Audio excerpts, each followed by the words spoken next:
కాదు, అది లోక సంబంధమైన సేవ. అందుకే 18 యోహాను సువార్త 18:36 మీ గుండెల్లో దాచుకోనండి. అర్ధరాత్రి అడిగిన ఆ మాట మీ గుండెల్లో ఉండాలి, గుర్తుకు రావాలి. తీయకండి బైబిల్, మరలా ఇప్పుడే చదివినాం మనం, మళ్ళీ అప్పుడే తీస్తాం. తీయకూడదు, గుండెలోంచి బయటికి రావాలి. నా రాజ్యము ఈ లోక సంబంధమైనది కాదు, అంతే. నా రాజ్యము ఈ లోక సంబంధమైనది అయితే నా సేవకులు ఉన్నారు. నేను యూదులకు అప్పగింపబడకూడనట్లు నా సేవకులు, పోరాడే సేవకులు ఉన్నారు, ధర్నాల సేవకులు ఉన్నారు. అది కాదు నా సేవ. బుద్ధి రావాలని చెప్పాడు. నా రాజ్యము ఈ సంబంధమైనది కాదు. చూడండి, ఈ భారము నీలో రావాలి. ఈ భారము మొర్దెకైలో ఉంది. దేనికంటే కన్నీటి ప్రార్థన ఈ భారం కలిగిస్తుంది. దేవుడు ఈ భారం కలిగి ఉన్నాడు. ప్రభు కుమారుడు ఈ భారం కలిగి ఉన్నాడు. పౌలు ఈ భారం కలిగి ఉన్నాడు. పౌలులో కొద్దిగా తేలిక చేశాడు, అది తొలగించి భారము కలిగజేశాడు. ఎవరు? ప్రభు. నీలో కూడా ఏ లోపమున్నా, ఏ మిస్టేక్ ఉన్నా, చిన్నవి అవి తొలగించి నీలో కూడా భారాన్ని దేవుడు కలగజేస్తాడు. ఆ భారం పుట్టించే సేవకులు మనం ధ్యానిస్తున్నాం, తెలుసుకుంటున్నాం. ఇంకా కొద్దిమంది ఉన్నారు, తెలుసుకుందాం. ఇదని మనం తెలుసుకున్నాం. చెప్పండి, ఎవరి గురించి?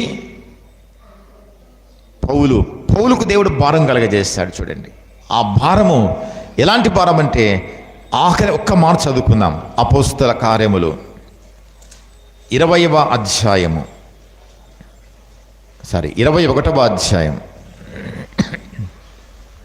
చూడండి, ఒక ప్రవక్త వచ్చి చెప్తున్న మాట, పైకి ఎత్తండి. ఆత్మ చెబుతున్నాడు, నువ్వు యెరూషలేమునకు వెళ్ళవద్దు, అక్కడ నిన్ను బంధిస్తారు, నీకు శ్రమలు వస్తాయని చెప్తాడు. అప్పుడు పౌలు అంటున్న మాట 13వ వచనంలో, ఇదెందుకు మీరు ఏడ్చి నా గుండె బద్దులు చేసిదరేలా? నేనైతే ప్రభు అయిన యేసు నామము నిమిత్తము, చూడండి, యెరూషలేములో బంధించబడటకు మాత్రమే కాక చనిపోటకును సిద్ధముగా ఉన్నాను. ఆమేన్. బంధించబడడానికి కాదు, చనిపోవడంగానే సిద్ధంగా ఉన్నాను అంటున్నాడు. చూడండి, ఇది ఎంత భారము కలిగి ఉన్నాడు. చూడండి, ఈ భారము ప్రభువు పెట్టాడు పౌలులో. ఈ భారం నీలో రావాలి. ఈ భారం, ఇలాంటి వారు దేవునికి కావాలి. ఇలాంటి వారు దేవుని టీంలో ఉన్న సేవకులు. 2 టీములు ఉన్నాయి. ఏర్పరచబడిన టీం ఒకటి, ఇంకోటి నామకార్థపు టీం ఒకటి. చూడండి, నువ్వు ఏ టీంలో ఉన్నావు?